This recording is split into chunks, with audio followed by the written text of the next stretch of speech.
What is going on, guys? Kieran here, and it is Friday the 29th of May, and that means Xur is in the tower once again. He's not in the reef this week, he is back in the tower in his usual spot.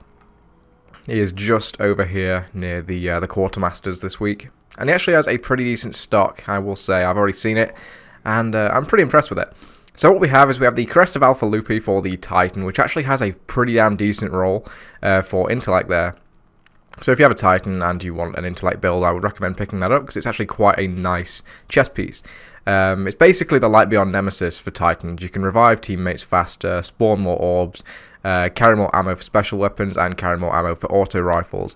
That's probably the only perk that I don't particularly like, which is the auto rifles one. Since auto rifles have been nerfed, and not many people use them anymore. I wish that was kind of like for scout rifles or hand cannons or something like that. But maybe not auto rifles until they get buffed. Now for the next helmet we have the Achlyophage Symbiote. Now if you have a hunter and you don't have this helmet, what are you doing? Buy this helmet. This is honestly the best helmet for the hunter in my opinion. Well, maybe besides the Celestial Nighthawk. I really like this helmet. I use it on my hunter all the time. You get 4 shots for your golden gun, which is the main perk for this helm, and it is just fantastic. If you have a hunter and you don't have this, definitely grab it. It is definitely worth your strange coins. Now, up next for the Warlock, we actually have a House of Wolves exotic, which I'm pretty damn happy about, actually, and that's the reason I'm playing as my Warlock right now, so I can test this out. We have the Nothing Manacles. Now, I don't really know much about this. I'm going to read this now and see how this is. I mean, the rolls aren't fantastic on them. We have Intellect at 45 and Discipline at 68. Not fantastic. I wish we could re-roll that, but never mind. So the perks for this is it enables tracking for scatter grenades, and you can hold an extra scatter grenade charge. Now I don't really use scatter grenades, but if they got tracking, I'll try them out. I mean, I'm probably not going to main this, but yeah, I'll try it out. Increased grenade throw distance, that's fine, and reduce the cooldown when you pick up an orb of light for your grenade. So they're cool. They're nothing spectacular, but they look absolutely sick, so I'm going to buy them. And I will test those out. Now for the weapon, we have the Patience and Time. This is an excellent sniper rifle for arc burns.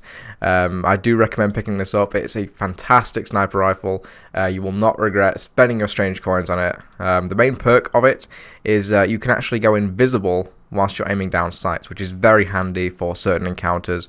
Mainly in the Nightfalls. I found I tend to use this in arc burn Nightfalls quite a bit. So that is the stuff he's got for sale this week, and obviously we have the exotic shard. Now the engram this week is a gauntlet engram. I have 81 motes of light, so I'm going to get a few of these, and this is basically going to turn into an engram opening video, because I want to see if I can get anything decent. I'm after the Khepri Sting, so it would be nice if I can get that for my hunter. Also, you can notice the gun on my back. That's a Fatebringer, yeah? 365. I extended my Fatebringer, because I got one the week. I also got the Vision of Confluence and the Atheon's Epilogue, so I have all the Vault of Glass weapons worth noting. I have Found Verdict, Praetor's Revenge. Not really bothered about the Pulse Rifle. I kind of want the machine gun and the rocket launcher, the Heathen Vengeance, but yeah, at the moment I'm pretty happy with what I've got. Anyway, let's sell our soul to Rahul here. Don't touch me, already got that. Sunbreakers, don't need them. Young Ahamkara Spine. So I got all pre-House of Wolves items. Fuck. That was a complete waste of motes of light.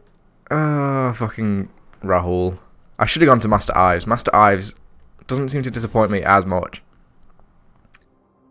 I've seen some people on YouTube that can, like, they open these engrams and they got all House of Wolves exotics, like, in a row. They got Celestial Nighthawk, the Eternal Warrior, and the Ram, like, all in a row last week, so that is absolute bullshit. I just realized I don't have a decent helm to actually show off these Nothing Manacles. I'm just going to have to stick the Facade of the Heathen Lords on for now, because that's probably one of the best looking helms in the game. And there we go, there are the Nothing Manacles. Let's switch over to Scatter Grenade, and I'm going to try these out. Once I've got them all leveled up and everything, I've got some bounties I can get done. And see how they are. But they do look really nice. I think at some point I'm going to ascend this helmet here, the Facade of the Heathen Lords. I'm going to ascend that because I really like it. It goes with pretty much anything. And I'm going to try out these Nothing Manacles. So that is Xur's inventory for this week, guys. Overall, pretty happy with it. We've got a nice House of Wolves item for the Warlock, and the helmet for the Hunter is absolutely fantastic, and I really highly recommend you pick that up. That's probably the standout item for me today, at least, the Achlyophage Symbiote, because it's just fantastic. And the weapon, Patience and Time, is a great sniper rifle, but I found that I only really use it during Arcburn and Nightfalls. But yeah, anyway, thank you for watching, guys, and I will see you in the next episode. Take care.